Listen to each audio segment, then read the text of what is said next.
آپ مجھے بتائیں، ہمارا یہ ملک جس کا ہم ہر سال اس کی آزادی کی خوشی مناتے ہیں، سرکاری چھٹی مناتے ہیں، اس ملک کو ہم نے اسلام کے نام پہ حاصل کیا ہے۔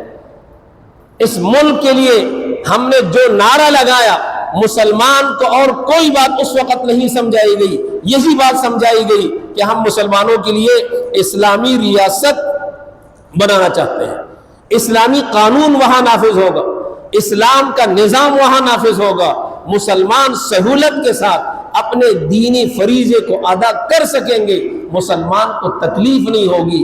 وہ ہندو سے تنگ ہے تو وہ ہندوؤں سے الگ ہو کر، انگریزوں سے الگ تھلگ ہو کر ایک دوسرے کے ساتھ بھائی چاری اور اسی طرح اتفاق اتحاد کی زندگی گزاریں گے، ان کو کوئی تکلیف نہیں ہوگی۔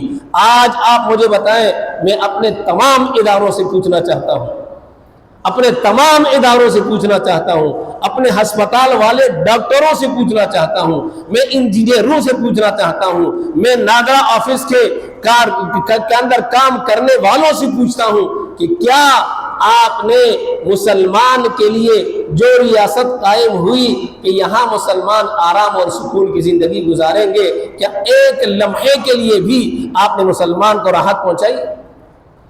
آپ تھانہ چلے جائیں، وہاں آپ کو اذیت کے سوا کچھ نہیں ملے گا۔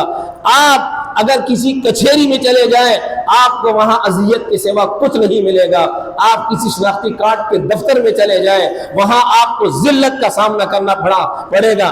ایسے چھوٹے چھوٹے رذیل لوگوں سے آپ کو ایسی باتیں سننے کی ملے گی، وہاں نہ عالم کی قدر ہے، وہاں نہ کسی مسلمان بزرگ کی قدر ہے، وہاں نہ کسی خاندان والے کی قدر ہے، وہ آپ اس کی نظر ہو جاتے ہیں۔ اگر آپ ان کے ساتھ ایک سے دوسری بات کریں گے تو تمہارا شناختی کارڈ بلاک کر دیں گے۔ کیا آپ نے یہ ملک اس لیے حاصل کیا تھا کہ یہاں مسلمان شناختی کارڈ کے لیے، اپنے بچوں کے لیے بے فارم بنانے کے لیے، پاسپورٹ بنانے کے لیے دھکے کھائے گا اور تمہاری نازیبا الفاظ سنے گا، تمہارے پیر دبائے گا؟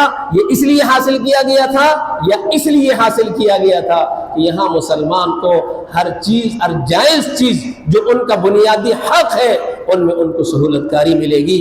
آج ان کو سہولت کاری ہے؟ کوئی سہولت کاری نہیں۔